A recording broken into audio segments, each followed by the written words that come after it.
Hello नमस्कार, मुक्काम post Sindhudurg या माझ्या यूट्यूब चॅनलवरती मी सावली तुम्हा सर्वांचं अगदी मनापासून स्वागत करत आहे। तुम्ही पाहू शकता इथे मी आज भाजी बनवलेली आहे। तुम्हाला तरी कळते का ही कसली भाजी आहे?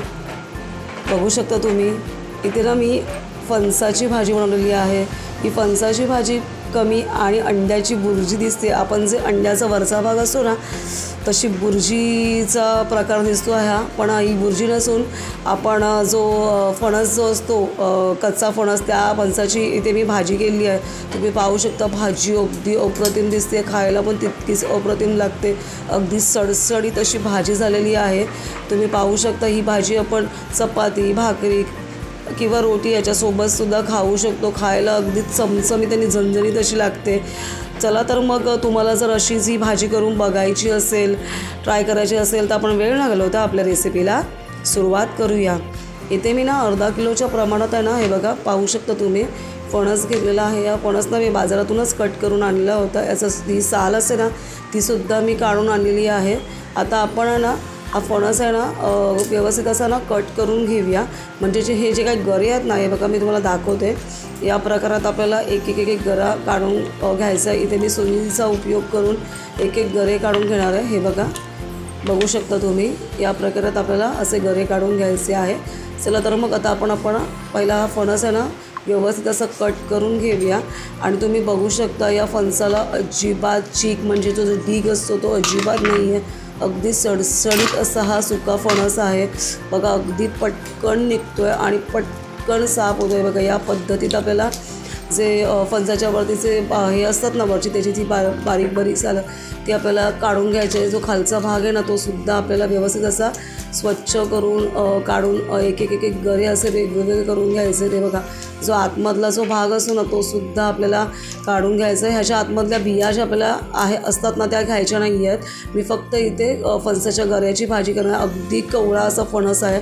आता आपण ना उरलेल्या गरे पण काढून घेऊया। हे बघा तुम्ही पाहू शकता इथे मी एक गरे काढून घेतलेले आहेत। बघू शकता अगदी कवळा असा व्यवस्थित असा छानसा फणस आहे। बघू शकता कसे अर्धा किलोच्या फणसामध्ये व्यवस्थित असे एक 25-30 गरे निघाले आहेत। आता ना इथे ना मी हे गरे आहेत ना कट करून घेणार आहे। हे बघा तुम्ही पाहू शकता मी या प्रकारात कट करते आहे। आपण कट करून आपण अंड्याची बुर्जी कशी होतो तशीच ही भाजी होते।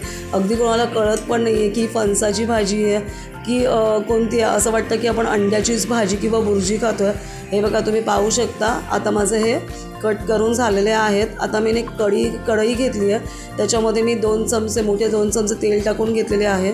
इथे मी 2 कांदे घेतलेले आहेत कापून मोठे, कढीपत्ता घेतलेला आहे, ओलं खोबरं घेतलेलं आहे 1 वाटी आणि लसूण घेतलेलं आहे। अगदी घरातल्या साहित्यात पटकन झटपट होणारी अशी रेसिपी आहे। आता मी तेलामध्ये कढीपत्ता आणि लसूण घालून घेतलेली आहे।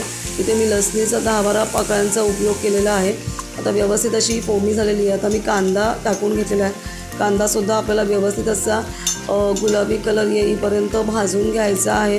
तुम्ही नक्की करून बघा आणि अजूनही माझे चॅनल तुम्ही सबस्क्राईब केलं नसेल तर तुम्ही प्लीज करा की जेणेकरून तुम्हाला नवीन व्हिडिओ बघता येतील आणि त्याचं नोटिफिकेशन मिळेल। आता आपण बघू शकता कांदा आहे ना आपल्याला असा व्यवस्थित असा मस्तपैकी असं भाजून घ्यायचं आहे। जास्त लाल पण नाही करायचं आहे। एक हलकासा गुलाबी कलर आला ना, गुलाबी कलर येईपर्यंत आपल्याला व्यवस्थित असं भाजून घ्यायचं आहे। मस्तपैकी मस्तच लागते ही भाजी खायला, अगदी अप्रतिम अशी लागते आणि आमच्या कोकणात तर फारच केली जाते। लग्न असू दे, लग्न समारंभामध्ये तर खास केली जाते ही भाजी। आता इथे ना मी लाल तिखट घालून घेतलेला आहे 1 चमचा, धण्याची पावडर घालते आता 1 चमचा। अगदी मस्त लागते ही भाजी। हळद टाकून घेतलेली आहे अर्धा चमचा आणि गरम मसाल्याचा वापर करते मी इथे थोडा। तुम्हाला तुमच्या चवीप्रमाणे आवडीप्रमाणे तुम्हाला कितपत तिखट हवं असेल तितकं तुम्ही मसाले टाकू शकता। आता आपल्याला हे व्यवस्थित असं एकजीव करून घ्यायचं आहे। मस्तपैकी असं व्यवस्थित हे मसाले भाजून घ्यायचे। आता आपण जे मगाशी गरे कट करून घेतले ना ते सुद्धा आपल्याला याच्यामध्ये आता टाकून घ्यायचे। तुम्ही बघू शकता वाटतं आहे ना ही अंड्याची बुर्जीचं फील येतं आहे ना। बघू शकता तुम्ही कसली छान दिसते भाजी। माझी मुलंसुद्धा फणसाची भाजी खायची नाहीत, पण मी आता ह्या प्रकारात केली आहे ना तर त्यांनासुद्धा ही भाजी खूप आवडली आहे, म्हणून मी पुन्हा ट्राय केली। बोली चला आता आपण ह्याचा व्हिडिओ बनवूया आणि तुमच्यापर्यंत हा व्हिडिओ घेऊन जायचा प्रयत्न करूया, म्हणून मी आज हा व्हिडिओ बनवला आहे फणसाच्या भाजीचा। आता ना मी वरून आहे ना पाण्याचा हापका देते आहे डायरेक्ट पाणी नाही घालायचं, कारण का आपला फणस कोवळा आहे, तो पटकन शिजणार आहे आता. म्हणून मी थोडासा वरून पाण्याचा हबका दिलेला आहे. आणि आता मी झाकण मारून जी ना वाफेवर शिजवून घ्यायची आहे.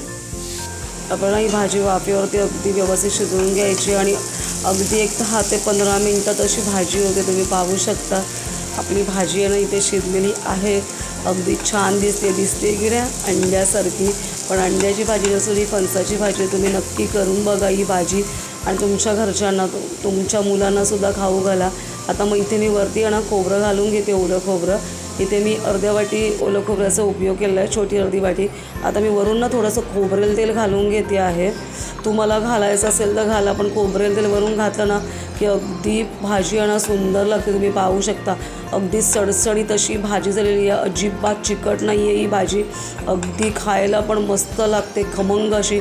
घरात नुसता वास सुटलेला आहे, सुगंध दरवळतो आहे. तुम्ही पण करून बघा या प्रकारात भाजी. इथे तुम्ही वाटप घालूनसुद्धा ही भाजी करू शकता, पण तरी पण तुम्ही या प्रकारात भाजी करून बघा. अगदी पटकन होते ही भाजी आणि खायला पण अगदी मस्त लागते, चविष्ट अशी फणसाची भाजी. आता मी इथे कोथिंबीर वरून घालून घेते आहे.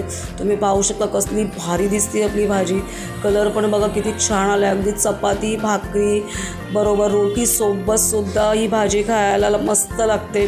चला तर मग तुम्हाला जर माझा हा व्हिडिओ आवडला असेल तर तुम्ही नक्की ट्राय करा भाजी आणि मला कमेंटमध्ये सांगा तुम्हाला कशी वाटली, तुम्ही भाजी केली की नाही त्याचं मला कमेंटमध्ये तुम्ही सांगा. आता मी तुमची रजा घेते. लवकरच भेटू नव्या व्हिडिओसह. Bye bye.